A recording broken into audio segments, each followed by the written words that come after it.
नमस्कार दोस्तों, आप देख रहे हैं of the record with Shivendra. Bihar की राजनीति में इस वक्त जो कुछ भी चल रहा है वो किसी सस्पेंस थ्रिलर से कम नहीं है। एक तरफ सत्ता में है एनडीए, जिसमें नीतीश कुमार की जेडीयू एक बार फिर से बीजेपी के साथ है। दूसरी तरफ विपक्षी मोर्चे पर तेजस्वी यादव की आरजेडी, कांग्रेस और लेफ्ट पार्टियां हैं, और इनके बीच अचानक में मैदान में उतर आया है एक नया शाहकार, एक नया खिलाड़ी, प्रशांत किशोर और उनकी पार्टी जनसुराज। अब बात यह नहीं कि जनसुराज चुनाव जीतेगी या नहीं जीतेगी, असल सवाल यह है कि जनसुराज आखिर हराएगी किसको, क्योंकि बिहार की सियासत में हर वोट किसी न किसी को जिताने या हराने के लिए ही पड़ता है, और यही सोचने की बात है। प्रशांत किशोर ने बिहार में जनसुराज को जन आंदोलन के रूप में पेश किया है। गांव-गांव घूमे, जनसभाएं की, युवाओं को जोड़ा और फिर एक नारा दिया, बदलाव जनता लाएगी।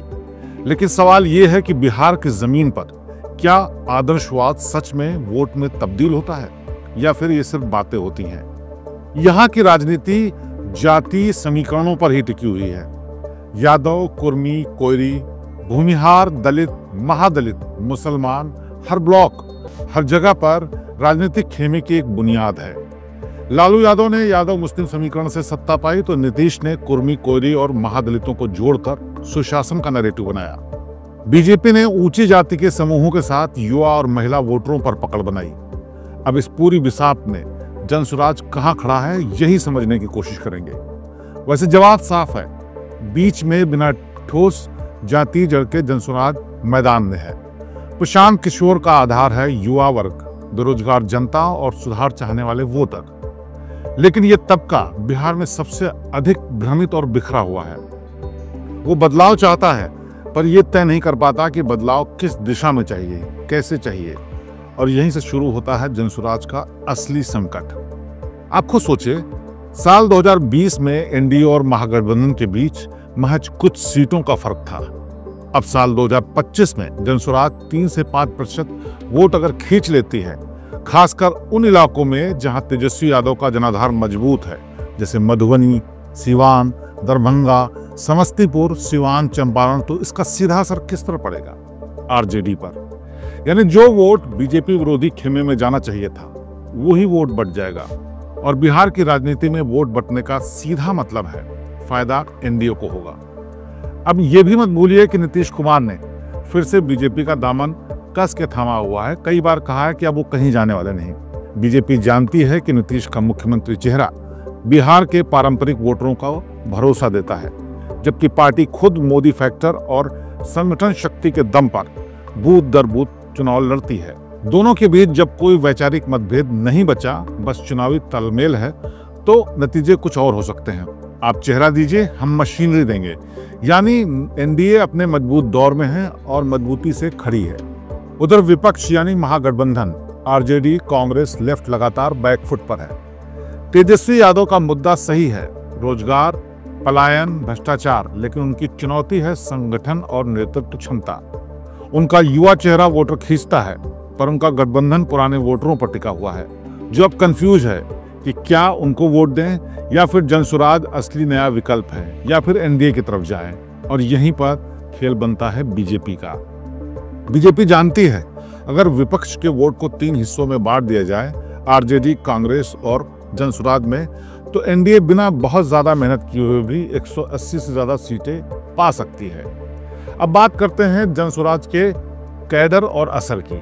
पीके की टीम ने गांव-गांव जाकर पंचायत स्तर पर जनसुराज समिति बनाई, लेकिन ये समिति ज्यादातर शिक्षित युवाओं, एनजीओ वॉलंटियर्स और असंतुष्ट नौजवानों की है। उनकी ऊर्जा तो जरूर है, लेकिन वोट बैंक नहीं है, जनाधार नहीं। बिहार में वोट भावना से नहीं बल्कि बिरादरी से तय होता है, ये सब जानते हैं। प्रशांत किशोर ने कहा था हम जाति की राजनीति खत्म करेंगे, लेकिन सच्चाई ये है कि बिहार में जाति राजनीति को खत्म नहीं किया जाता, क्योंकि यही तो सत्ता का गणित है। इसी से सारे समीकरण बनते बिगड़ते हैं। आप किसी जाति समीकरण को छेड़िए और पूरी बिसात हिल जाती है। इसीलिए जनसुराज को कोई ठोस पहचान मिल नहीं पा रही। बातें जरूर हो रही हैं, चर्चाएं हो रही हैं, लेकिन क्या आधार है ये पता नहीं। राजनीतिक विशेषज्ञ भी मानते हैं कि साल 2025 का चुनाव जनसुराज के लिए पहला टेस्ट है, जहां जीत हार नहीं बल्कि असर मायने रखेगा। अगर वो 5 से 7% वोट हासिल कर भी लेते हैं तो ये वोट किसी एक ब्लॉक नहीं बल्कि हर इलाके से थोड़ा थोड़ा बिखर जाएगा। और बिखरा हुआ वोट किसी को हराता है, खुद को जिताता नहीं है। यानी जनसुराज के जीतने के कोई चांस नहीं है। साफ है, प्रशांत किशोर बिहार के चुनाव में किंग नहीं, किंग मेकर भी नहीं, बल्कि वोट का स्पॉइलर उस भूमिका में है जिसको वोट कटुआ भी कहते हैं। उनकी सबसे बड़ी विडंबना यह है कि वो वही खेल खेल रहे हैं जो दोनों ने दूसरों के लिए डिजाइन किया था। उन्होंने मोदी के लिए साल 2014 में चाय पे चर्चा बनाई, नीतीश के लिए पारदर्शी विकास मॉडल और ममता दीदी के लिए दीदी और दीदी जैसा जुमला दिया। लेकिन जब बारी खुद की आई तो वो भूल गए कि जनता को सिर्फ विचार नहीं चाहिए, उसे भावना, जाति और ठोस चेहरा चाहिए। और यही वजह है कि बिहार का हर चुनाव अभी भी इस समीकरण से ही चलता है, यानी जाति का चुनाव। जो जात जोड़ता है वही राज करता है। तो साल 2025 में अगर आप सोच रहे हैं कि जनसुराज सत्ता बदलेगी तो जरा ठहरिए। हो सकता है वो बदलाव की लहर तो पैदा करे, लेकिन उस लहर की सवारी एनडीए ही करेगी। और इसका नतीजा कैसा भी हो, लेकिन फायदा एनडीए को ही होगा, क्योंकि बिहार की राजनीति में प्रशांत किशोर एक दिलचस्प अध्याय है। पर सत्ता का आखिरी अध्याय अब भी बीजेपी और नीतीश के पास ही है। तो साफ तौर पर दिखता है कि जितना ज्यादा प्रभावी होंगे प्रशांत किशोर, उतना ही विपक्ष कमजोर होगा, और जितना विपक्ष कमजोर होगा उतना ही एनडीए मजबूत होगा। अब ये सारा खेल प्रशांत किशोर पहले से भी जानते होंगे। साल दर साल उन्होंने चुनावी रणनीति ही बनाई है। तो ऐसे में प्रशांत किशोर ऐसा कर क्यों रहे हैं, ये भी बहुत बड़ा सवाल है।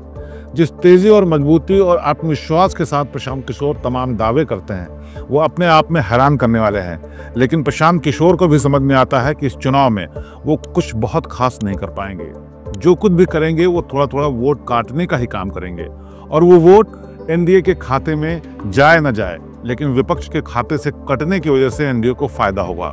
यानी कहीं ना कहीं अगर विपक्ष आरोप लगाता है तो सच्चाई ये भी हो सकती है कि प्रशांत किशोर बीजेपी के लिए फायदे का सौदा साबित हो रहे हैं, न कि जनसुराज को स्थापित करने का काम कर रहे हैं। बहरहाल इन सब समीकरणों के बावजूद जनता के मन में क्या है ये वक्त बताएगा, और वक्त से पहले कुछ भी कहना नामुमकिन है।